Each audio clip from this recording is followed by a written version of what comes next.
Seguimos en Diario de Campaña y vamos a una nueva entrevista ahora con Óscar Andrade, candidato del Partido Comunista. Bienvenido. ¿Qué tal? Un gusto estar por acá. Militante del Partido Comunista, candidato de muchísimos sectores más que el Partido Comunista.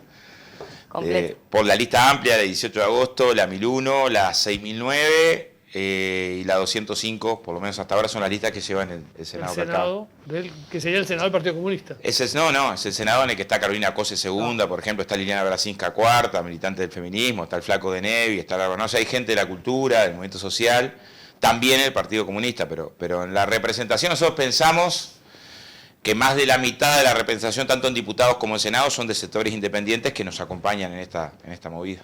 Correcto.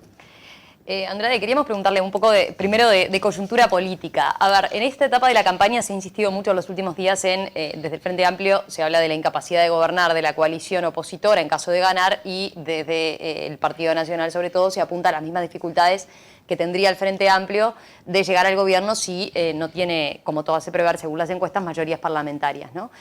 Mi pregunta concretamente es, bueno, Martínez ha hablado de que va a buscar acuerdo por acuerdo en caso de llegar al gobierno, ¿no? Sin mayorías, que va a ir tema por tema.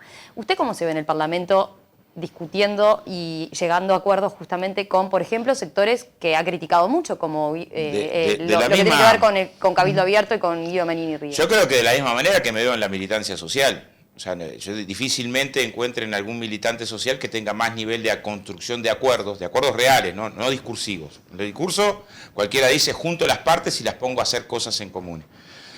Nosotros tenemos la tripartita de salud laboral más vieja del continente en la construcción, con 4 cámaras empresariales con las que tenemos conflictos muy duros. Tenemos una comisión de informalidad, un fondo de capacitación por el que pasan 8.000 trabajadores por año. Construimos un fondo de vivienda que otorga más de 20.000 préstamos en gestión común. Hay más de 1.000 hijos becados de trabajadores de la construcción en un acuerdo bipartito. 14.000 hijos pasan por acuerdos, por arreglos odontológicos por año, producto de la negociación colectiva. O sea, difícilmente encuentre un sector que tenga más diálogo social entre distintos. No hay duda que los trabajadores de la construcción... No, en eso sin duda, pero usted me entenderá también que no es lo mismo negociar con Otegi como lleva negociando hace años ¿por qué digo que con Guido Manini Me parece Ríos? que el desafío principal que tiene el gobierno del Frente Amplio, los votos de Manini no son condición para tener mayoría parlamentaria, por suerte. Por mejor que le vaya, sí, está bien, no es la llave de la mayoría parlamentaria. Pero yo creo que el gobierno del Frente, el 1 de marzo, es algo, el que es mano es Martínez, ¿no? Pero me parece que lo primero que va a tener que hacer es convocar, no a un gran acuerdo político, primero un gran acuerdo social. Esto es convocar universidad, gobiernos, sindicatos y cámaras empresariales por sector de actividad, no solo para pensar la negociación de los salarios y las categorías, sino para pensar el desarrollo productivo. O sea, el tiempo que se viene es un tiempo cada vez más desafiante. Yo creo que con una plataforma distinta que el Frente Amplio construyó, en cambio de matriz energética, de telecomunicaciones, de sistema financiero sólido, de universidades para la madre interior, de UTEC que pasó de 19 a 80 carreras terciarias. O sea, en ese piso, pensar cómo generás un ensanchamiento de la base productiva. Si esos acuerdos se construyen en lo social, yo te lo garantizo, se construyen en lo político. O sea, a mí cada vez que me tocó golpear la puerta del Parlamento, ejemplo 2006, llevamos la ley de fondo de cesantía y retiro, ¿no? Que permite hoy cubrir la situación de cese de decenas de miles de trabajadores de la construcción. Como era un acuerdo entre las 4 cámaras empresariales y el sindicato, se votó por unanimidad en ambas cámaras. O sea, es más, cuando fui diputado y presentamos la ley de discapacidad, en diputados se votó por unanimidad. El lío vino después en el Senado. Ahora, quienes tejimos esa unanimidad en diputados, fuimos los que trabajamos con todas las bancadas en diputados. Lo que sí creo es que el que gobierna es mano en el sentido de los acentos sociales y del nivel que exista de negociación colectiva, del papel de las empresas públicas, del papel de la economía social autogestionaria. Pero me parece que es un... Primero... A ver, si entiendo bien, entonces sí. Imaginamos que los acuerdos parlamentarios serían tejidos de antemano en lo social. Yo creo que se fortalece en lo social. Sí. Nos pasó cuando el diálogo de seguridad social. Reformamos la seguridad social en el 2008. A mí me tocó participar del diálogo también como militante sindical, pero ahí le incorporamos que las mujeres tuvieran derecho de computar un año de jubilación por cada hijo, generamos la condición de un año de seguro de desempleo para el mayor de 50 años, flexibilizamos el acceso a la jubilación producto de que teníamos una tasa de densidad de cotización muy baja, con una informalidad que habíamos heredado de más del 41%. Y fue un diálogo en el que participaron empresarios, la academia, jubilados, trabajadores. Las leyes después salieron por unanimidad. Lo que quiero decir es, cuando hay amplio consenso social, en general es muy difícil que después a nivel el Fondo Social Metalúrgico. Pero en eso coincidirán que va a llevar un gran desgaste de hacer primero un acuerdo social y después un acuerdo en el Parlamento. Puede implicar un gran desgaste, pero mi pregunta iba a lo siguiente. Iba sobre todo le planteaba lo de Manini porque es un aspecto que en los últimos días también Martínez ha manifestado, por ejemplo, de ir a buscar los votos en la segunda vuelta de votantes de Manini que lo apoyen a él, pero sobre todo pensando en que con el margen que ahora, aparentemente podría llegar el frente, no pueden cerrar ninguna negociación, o sea, no pueden amputarse la posibilidad de negociar con nadie. Pero ustedes han sido muy críticos con Manini. Y tiene pinta de que va a tener una bancada muy amplia, ¿no? ¿Cómo no voy a ser con crítico? sus convicciones democráticas, con el tema está de... indagado por ocultar por eso, confesiones justamente. de criminales de lesa humanidad durante un año. ¿Cómo voy a defender eso? Bueno, pero usted me lo comparaba con Otegi y no tiene nada que ver con la negociación con Otegi. Yo no dije los votos de Manini. Yo lo que digo es que en general, cuando se construyen acuerdos sociales, facilita el trabajo parlamentario posterior, y puedo poner un montón de ejemplos de eso, de cuando construimos acuerdos sociales, en general esas leyes salen como por un tubo en el Parlamento, distinto cuando no hay acuerdos sociales. Y si les toca estar en la oposición, ¿va a estar ese ánimo de tejer esos acuerdos también? Que esa es una pregunta maravillosa para cuando me toque ser oposición. O sea, pero cuando es un no, escenario... yo lo que digo es, a mí me ha tocado como militante social tener muchas veces que tejer acuerdos complejos. Lo que digo es, antes de jugar un partido, primero lo de la mayoría parlamentaria. Yo miraba una encuesta hoy que da que crece 5 o 6 puntos, otro baja 7. Primero, el clima está muy volátil, ¿no? Sí, sí. Y hay que ver qué pasa con esto último. ¿Qué pasa con Manini, que resultó indagado? ¿Qué opina el Partido Nacional de que su candidato, sin haber leído el expediente, salga a defender al Manini indagado? Esta situación que se da con Moreira, la circunstancia de los dimes y diretes dentro de los dirigentes del Partido Colorado. Yo no sé cómo impacta. Si tengo un dirigente que dice Chile es maravilloso, es el ejemplo a seguir, y después dice no, yo nunca tomé a Chile, como el caso que parece muy notorio de Talvi en las últimas semanas. Entonces hay que ver qué pasa con el electorado. Pero hay una hipótesis probable de que no haya mayoría parlamentaria. Pero es mucho más complejo con Manini y la oposición, porque el Frente Amplio puede llegar al gobierno sin los votos de Manini. La oposición hoy sabe que para llegar al gobierno es el gobierno de Manini. O sea, la calle sabe que para ser candidato tiene que tener en el gobierno a Manini.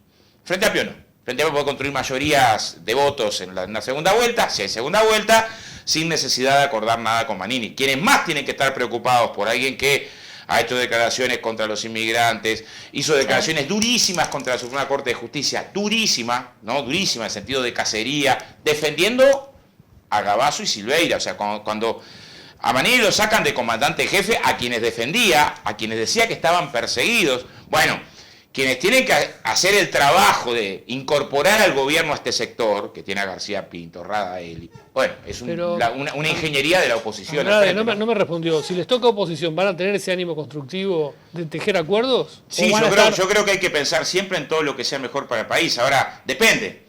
Si lo que tenés es una ley de urgencia que dice que va a importarse combustible, cuando en los últimos años, cada vez que la ANCAP tuvo que cerrar por la parada de la planta, la importación de combustible salió más caro, y eso es comprobable, es empírico, ¿no? No tenés que hacer ningún ejercicio teórico, ¿no? Sino que es solamente mirarlo, y tenemos una historia de defensa de las empresas públicas. Bueno, a ese proyecto de país nos vamos a oponer. Si hay un intento de que la negociación colectiva deje de ser obligatoria y pase a ser voluntaria, y por lo tanto negocien los empresarios cuando quieran negociar, y esa historia la conocimos en términos de cuándo impactó desde el punto de vista de la desregulación, a eso nos vamos a enfrentar. Si hay un intento de que la negociación colectiva, en vez de marcar reglas claras de juego para cada empresa, sea por sector o departamento, y eso genere un desequilibrio en las condiciones en las que los trabajadores y trabajadoras puedan defender sus intereses, a eso nos vamos a enfrentar. Igual parte de la oposición dice que se arrepiente de las cosas que votó. Yo escuché a la calle decir que está arrepentido del matrimonio igualitario, que está arrepentido, que no pensó bien esas leyes.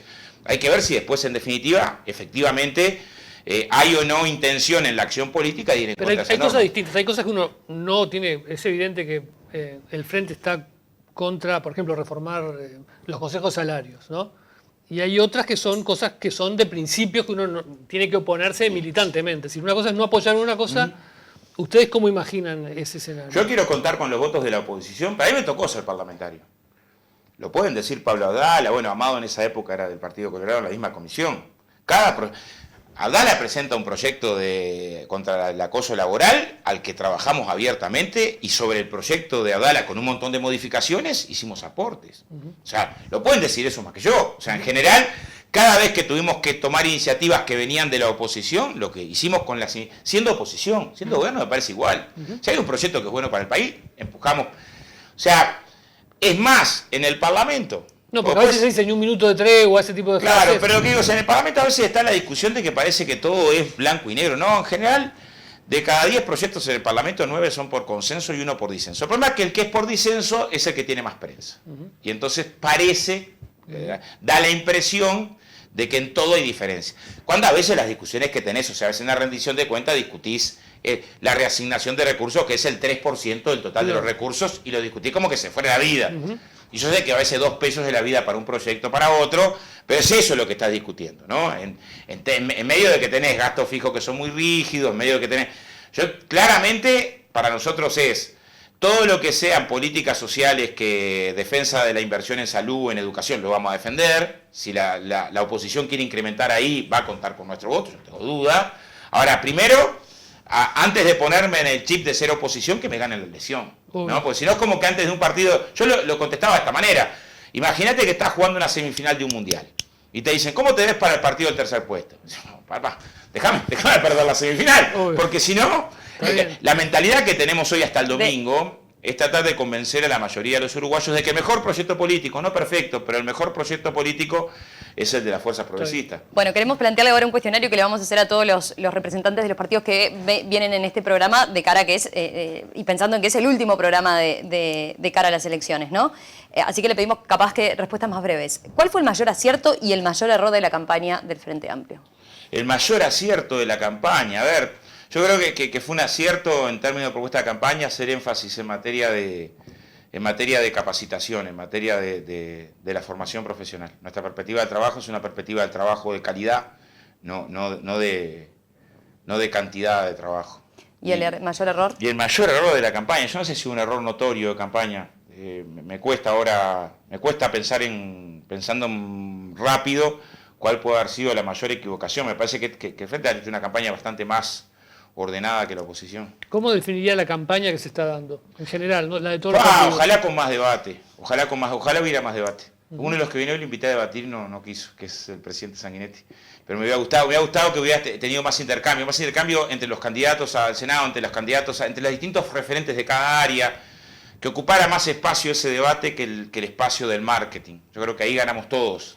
Si podés exponer abiertamente, muchas veces, el especialista en educación, el especialista en economía, el especialista en materia, y no se ha logrado, a veces por un lado, y sé que me van a decir a veces por otro, yo sé el debate entre Talvi y Astori que no salió, pero lo que digo es, me hubiera gustado que la campaña hubiera tenido mucho más intercambio que el que tuvo, pero está.